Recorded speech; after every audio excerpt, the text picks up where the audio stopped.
Kejutan besar hampiri Garuda. Jadi orang penting KFA, Shin Tae-yong dengan sangat jujur dan terbuka sarankan Indonesia segera keluar Federasi ASEAN AFF. Bahkan ngaku siap bantu agar bisa masuk Federasi Asia Timur EAFF demi masa depan sepak bola Indonesia tidak terganggu. Wah. Validkah demikian? Ini baru top kelas Eropa. Anak didik Coach Nova, Matthew Baker dapat sanjungan besar pelatih Melbourne City jelang bela timnas U17 Indonesia di Piala Dunia U17 2025. Indonesia punya masa depan cerah karena punya Baker. Ini dia pengakuan mengagumkan sang pelatih. Yes, alhamdulillah mantap. Kevin Dix mendadak dapat rejeki nomplok super spesial di Mönchengladbach yang bisa sangat untungkan timnas Indonesia jelang round 4. Fans Garuda Auto bahagia dengarnya. Simak fakta lengkapnya di sini.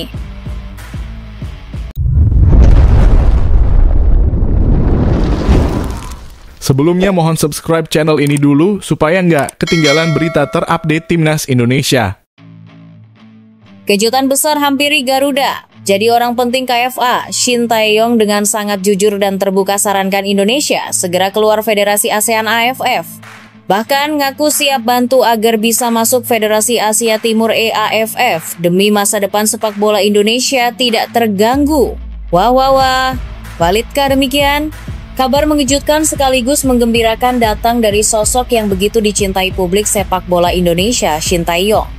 Meski tak lagi menjabat sebagai pelatih timnas Indonesia, STY sapaan akrabnya kini menjabat sebagai pejabat penting di Federasi Sepak Bola Korea Selatan (KFA) dan juga di East Asian Football Federation (EAFF). Namun meski sudah tak berada di pinggir lapangan untuk memimpin skuad Garuda, rupanya Shin Tae-yong belum berhenti peduli pada masa depan sepak bola Indonesia. Dalam sebuah wawancara internal, ia secara terbuka menyatakan kesiapannya membantu Indonesia jika ingin keluar dari Federasi Sepak Bola Asia Tenggara (AFF) dan bergabung dengan EAFF. Pernyataan ini langsung menjadi bahan perbincangan hangat publik. Pasalnya, desakan untuk meninggalkan AFF sudah lama digaungkan, terutama sejak berbagai insiden kontroversial yang dinilai merugikan Indonesia baik secara teknis maupun politis, kerap berulang tanpa penyelesaian. Shin Tae-yong tidak hanya mengungkapkan dukungannya, tapi juga berbicara gamblang tentang pengalamannya langsung selama membesut timnas Indonesia di kompetisi AFF. Ia menyebut bahwa sikap dan keputusan-keputusan di dalam AFF sangat tidak adil, bahkan lebih buruk dari masa-masa sebelumnya. Saya sudah melihat sendiri ketika masih melatih. Dari zaman dulu saya masuk Indonesia sampai sekarang kelakuan federasi itu sama saja. Tidak pernah ada perubahan, bahkan sekarang bisa dibilang lebih parah, ujar STY. Pernyataan ini tentu bukan tanpa dasar. Berbagai keputusan wasit, aturan turnamen yang fleksibel hanya untuk 1-2 negara, hingga minimnya respon terhadap protes resmi dari Indonesia, semua itu menjadi daftar panjang kekecewaan terhadap AFF. East Asian Football Federation (EAFF) yang kini menjadi rumah baru Shin Tae-yong memiliki reputasi lebih profesional dan berstandar tinggi. EAFF berisi negara-negara seperti Jepang, Korea Selatan, China, Hong Kong, dan Taiwan. Dari sisi kualitas kompetisi, EAFF jelas beberapa level di atas AFF. Shin Tae-yong menegaskan bahwa Indonesia sangat layak bersaing di EAFF, terutama setelah perkembangan pesat timnas dalam beberapa tahun terakhir. Menurutnya Indonesia tidak akan dipandang sebelah mata jika bergabung, malah bisa jadi penantang serius di regional Asia Timur. Kalau Indonesia bergabung ke EAFF, kami di EAFF akan sangat terbuka dan senang. Indonesia berkembang pesat dan punya semangat luar biasa. Ini saat yang tepat. Lanjutnya, mengapa Indonesia harus serius pertimbangkan pindah? Bermain di EAFF artinya bersaing dengan Jepang, Korea Selatan, dan Cina, negara-negara dengan level sepak bola jauh lebih maju. Ini akan mendorong timnas Indonesia untuk terus naik kelas, tidak terlena dengan rival yang itu-itu saja. EAFF dikenal memiliki regulasi turnamen yang jelas, wasit dengan standar FIFA, dan tidak ada drama politik regional yang membebani kompetisi seperti di AFF. Tampil di EAFF juga bisa membuka lebih banyak pintu eksposur internasional. Bukan tidak mungkin Indonesia bisa merintis jalan menuju panggung global yang lebih besar. Desakan untuk keluar dari AFF bukan hanya datang dari pelatih dan pengamat, tetapi juga suara mayoritas supporter yang terus kecewa pada insiden-insiden tidak adil, mulai dari kepemimpinan wasit, pengaturan jadwal yang merugikan, hingga dugaan intervensi kepentingan tertentu. Kekecewaan fans sudah mencapai titik jenuh. Bahkan tagar keluar dari AFF kerap jadi trending topik di media sosial tiap kali ada insiden merugikan. Kini, dengan dukungan terbuka dari sosok sebesar Shin Tae-yong, apakah PSSI berani mengambil langkah berani dan bersejarah untuk mengubah masa depan sepak bola nasional? Namun tunggu dulu, setelah admin telusuri secara mendalam, berita di atas jelas karangan belaka untuk mengedukasi pembaca dan penonton bahwa semua yang berhubungan dengan itu dipastikan hoax, semua dibuat dengan bantuan AI. Ini bertujuan untuk membuka mata penonton di YouTube karena banyak konten hoax karangan yang bertebaran di sana.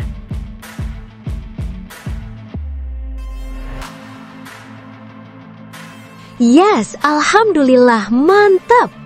Kevin Dix mendadak dapat rejeki nomplok super spesial di Mönchengladbach yang bisa sangat untungkan timnas Indonesia jelang round 4. Fans Garuda auto bahagia dengarnya. Simak fakta lengkapnya di sini. Sinyal perubahan besar tengah menghampiri lini belakang Borussia Mönchengladbach. Kabar hangatnya, bek tangguh asal Jepang, Ko Itakura, hampir pasti angkat kaki dari klub untuk merapat ke raksasa Eredivisie Ajax Amsterdam. Bukan cuma Ajax yang meminati, rival mereka Feyenoord juga sempat disebut ikut memburu tanda tangan Itakura. Tapi tampaknya hati sang pemain sudah condong ke Ajax dan ini bisa jadi kabar super baik buat satu nama, Kevin Dix, bek tangguh timnas Indonesia. Dengan potensi hengkangnya Itakura, pintu besar terbuka bagi Kevin Dix untuk merebut posisi bek tengah utama di musim 2025/26 ini. Saat ini, Dix tengah bersaing di skuad Mönchengladbach dan semua kemungkinan bisa terjadi. Musim lalu, Ko Itakura memang tak tergantikan. Dalam musim ketiganya di Bundesliga, ia tampil dalam 33 pertandingan dan mencetak 4 gol, kontribusi yang impresif untuk seorang bek tengah. Duet andalannya bersama Nico Elvedi jadi andalan Mönchengladbach sepanjang musim. Elvedi sendiri tampil dalam 25 pertandingan dan menjadi tandem utama Itakura di jantung pertahanan. Tapi menariknya, Elvedi juga sedang jadi incaran klub lain. Salah satu klub yang disebut tertarik adalah Leeds United, meski sampai saat ini belum ada kepastian soal transfer. Jika Elvedi akhirnya bertahan, maka bukan tidak mungkin kita bakal melihat duet baru di lini belakang, Kevin Dix dan Elvedi. Kombinasi ini disebut-sebut jadi opsi paling kuat untuk Gladbach musim ini. Menurut laporan dari media ternama Jerman, Bild, Kevin Dix dinilai lebih matang dan punya pengalaman lebih ketimbang dua pesaingnya di posisi bek tengah, Marvin Friedrich dan Fabio Chiarodia. Ko Itakura akan pindah ke Ajax, sementara Marvin Friedrich tampil gemilang di semua pertandingan pramusim sejauh ini. Di sisi lain, Fabio Chiarodia 20 tampil kurang memuaskan. Trennya, keduanya akan dicadangkan karena Dix bermain di posisi bek tengah, tulis Bild. Tak hanya kuat di tengah, Dix juga punya kemampuan untuk bermain di sisi kanan pertahanan. Meski posisi itu biasa ditempati Josh Kelly, Bild menyebut bahwa secara kualitas Dix sebenarnya lebih unggul. Namun karena pelatih Gerardo Seoane lebih suka menempatkan Dix sebagai bek tengah, posisi bek kanan kemungkinan tetap dipegang Kelly. Di posisi bek kanan, Josh Kelly masih sangat perlu berkembang lebih jauh jika ingin mempertahankan posisinya. Pemain baru Kevin Dix juga bisa bermain di posisi tersebut. Kelly cenderung yang akan bermain sebagai bek kanan karena Dix akan bermain lebih ke dalam, lanjut laporan Bild. Adaptasi Kevin Dix bersama Borussia Mönchengladbach pun berjalan mulus. Pada debutnya Sabtu 2 Agustus lalu, Dix langsung mencetak gol melalui penalti saat Gladbach menaklukkan Valencia 2-0. Sebuah awal yang manis, bukan? Dengan momentum ini, bukan tidak mungkin nama Kevin Dix akan semakin bersinar di Bundesliga dan tentunya membawa kepercayaan diri tinggi saat membela timnas Indonesia di putaran keempat kualifikasi Piala Dunia 2026 zona Asia pada Oktober mendatang. Nah, bagaimana menurut kamu? Apakah Kevin Dix siap jadi andalan baru di lini belakang Borussia Mönchengladbach? Yuk tulis pendapat kamu di kolom komentar dan dukung terus kiprah Garuda di Eropa.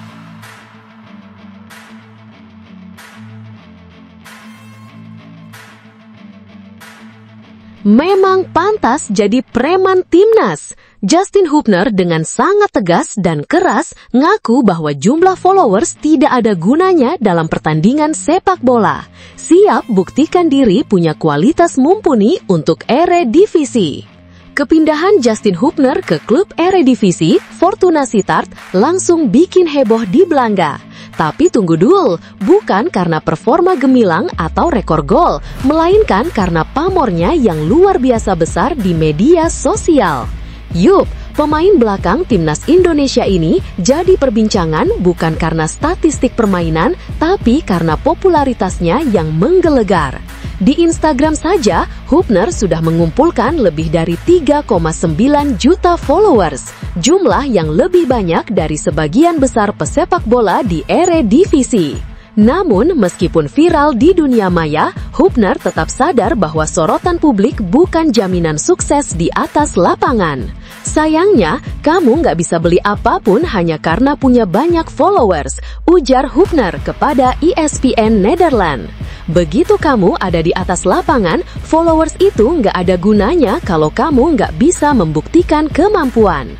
Perjalanan Hubner menuju Sittard penuh liku. Setelah menghabiskan 5 tahun bersama Wolverhampton Wanderers di Inggris, termasuk sempat dipinjamkan ke klub Jepang Cerezo Osaka, nasibnya sempat menggantung. Masa peminjaman di Jepang pun berjalan tak sesuai harapan dan Hubner kembali ke Wolves U21 hanya untuk kemudian dilepas karena kontraknya tidak diperpanjang. Selama periode tanpa klub, nama Hubner sempat santer dikaitkan dengan beberapa tim Liga 1 Indonesia mengingat statusnya sebagai pilar timnas Garuda. Tapi ternyata Belanda, negeri kelahirannya, jadi pelabuhan karir selanjutnya. Dan kini, per 29 Juli 2025, Justin Hubner resmi menaikkan kontrak berdurasi 3 tahun bersama Fortuna Sittard dengan opsi perpanjangan 1 tahun. Kembali ke kampung halaman rasanya pas, mengingat ia adalah jebolan Akademi FC Den Bosch pada tahun 2017. Meski sempat melanglang buana ke Inggris dan Jepang, Hubner mengaku ingin membuktikan kapasitasnya di tanah kelahiran. Ia tak ingin hanya dikenal sebagai bintang Instagram atau pemain sensasi dari Asia Tenggara. Sekarang, saya ingin membuktikan diri di Belanda dan Eropa. Saya ingin jadi pemain besar di sini, tegas Hubner. Motivasi Hubner jelas tak main-main, apalagi Oktober nanti ia akan kembali memperkuat timnas Indonesia di putaran keempat kualifikasi Piala Dunia 2026 zona Asia. Garuda akan menghadapi lawan tangguh seperti Arab Saudi dan Irak dalam misi bersejarah menuju putaran final Piala Dunia untuk pertama kalinya. Jadi, meski sorotan media banyak tertuju pada angka pengikutnya di Instagram, Hubner menolak untuk terjebak dalam euforia popularitas. Ia lebih memilih fokus pada kerja keras demi bisa menunjukkan bahwa ia memang pantas berada di level tertinggi sepak bola Eropa. Di saat pemain lain mungkin larut dalam kenyamanan sorotan dan ketenaran, Hubner justru memilih jalan penuh tantangan, membuktikan dirinya bukan karena terkenal, tapi karena pantas. Nah, gimana menurut kalian? Apakah Justin Hubner bisa membungkam keraguan dan benar-benar bersinar di Eredivisie? Atau justru tekanan popularitas akan jadi ujian berat baginya? Tulis pendapat kamu di kolom komentar ya!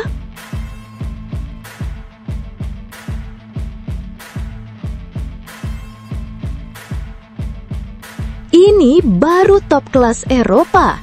Anak didik Coach Nova, Matthew Baker, dapat sanjungan besar pelatih Melbourne City jelang bela timnas U17 Indonesia di Piala Dunia U17 2025. Indonesia punya masa depan cerah karena punya Baker. Simak pengakuan lengkap sang pelatih berikut ini. Langkah besar dicetak Matthew Baker. Bintang muda yang juga merupakan pemain timnas U17 Indonesia itu mencatatkan debut impresif bersama tim utama Melbourne City. Meski hasil akhir tak memihak, debut Baker dan kawan-kawan justru jadi sorotan utama. Bahkan mendapat pujian langsung dari pelatih kepala Aurelio Vidmar. Laga Piala Australia babak 16 besar yang digelar pada Rabu 30 Juli 2025 mempertemukan Melbourne City dengan klub semi-profesional Apia Light Heart. Hasilnya, sang juara A-League itu tumbang 0-2. Tapi jangan salah, kekalahan ini bukan tanpa alasan. Vidmar dengan berani menurunkan mayoritas pemain muda dari akademi. Sebanyak 10 pemain belia diturunkan, dengan 7 diantaranya langsung tampil sebagai starter. Dan dari seluruh nama yang tampil, salah satu yang paling mencuri perhatian adalah Matthew Baker. Dalam laga itu, Melbourne City menurunkan skuad muda dengan rata-rata usia hanya 17,6 tahun. Sebuah langkah berani, tapi juga menunjukkan komitmen klub terhadap pengembangan pemain akademi. Pemain-pemain seperti Lucky Charles, Beckham Baker, Ryan Combs, Marcus Humbert, hingga Angus McIntosh turun sebagai starter. Sementara Xavier Stella, Peter Antonio, Aaron Cartwright, dan Akim Gerald masuk dari bangku cadangan. Dan ya, Matthew Baker juga termasuk dalam barisan starter. Ia menjalani debut profesionalnya di usia 16 tahun, 2 bulan, 17 hari. Angka yang tidak main-main. Bagi publik Indonesia, nama Matthew Baker tentu bukan asing. Pemain kidal serba bisa ini pernah jadi andalan di Piala AFF U16 2024 dan Piala Asia U17 2025, serta sedang bersiap menjadi bagian penting dari Timnas Indonesia U17 untuk Piala Dunia U17 2025 di Qatar. Baker saat ini ikut pemusatan latihan bersama tim asuhan Nova Arianto di Bali sebelum terbang ke Sumatera Utara untuk mengikuti ajang Piala Kemerdekaan 2025. Turnamen ini bakal jadi uji coba penting sebelum Indonesia menghadapi tantangan besar di level dunia. Pelatih Aurelio Vidmar yang punya pengalaman luas di Asia Tenggara, termasuk Thailand dan Singapura, tak ragu mempercayakan posisi inti pada para pemain akademi. Ia bahkan menyebut anak-anak muda ini punya ikatan emosional kuat satu sama lain. Dari apa yang saya pantau selama beberapa hari latihan, dapat terlihat anak-anak sangat lengket dan terhubung bersama, ungkap Vidmar, seperti dikutip dari situs resmi A-League. Dengan cara kami melakukan sesuatu di sini, saya rasa itu sangat penting. Kami mungkin akan menunggu rekrutan baru dan beberapa pemain dari akademi untuk bergabung tim utama. Langkah Vidmar ini jelas menunjukkan filosofi permainan ala City Football Group, kelompok pemilik Manchester City yang juga membawahi Melbourne City. Mereka menanamkan DNA sepak bola progresif yang menaruh kepercayaan besar pada pemain muda. Debut Matthew Baker ini bisa jadi pertanda bagus, tak hanya untuk karir pribadinya, tapi juga untuk masa depan sepak bola Indonesia. Jarang ada pemain usia 16 tahun yang sudah dipercaya tampil di level senior, apalagi di negara seperti Australia yang memiliki kompetisi profesional yang ketat. Kini, publik Indonesia tinggal menanti bagaimana performanya di Piala Kemerdekaan 2025 yang dijadwalkan berlangsung bulan Agustus. Turnamen ini akan mempertemukan Garuda Muda dengan tim-tim tangguh seperti Afrika Selatan, Tajikistan, dan Panama. Nah, gimana menurut kalian? Mampukah Baker jadi bintang besar timnas di Piala Dunia nanti? Tulis pendapatmu di kolom komentar.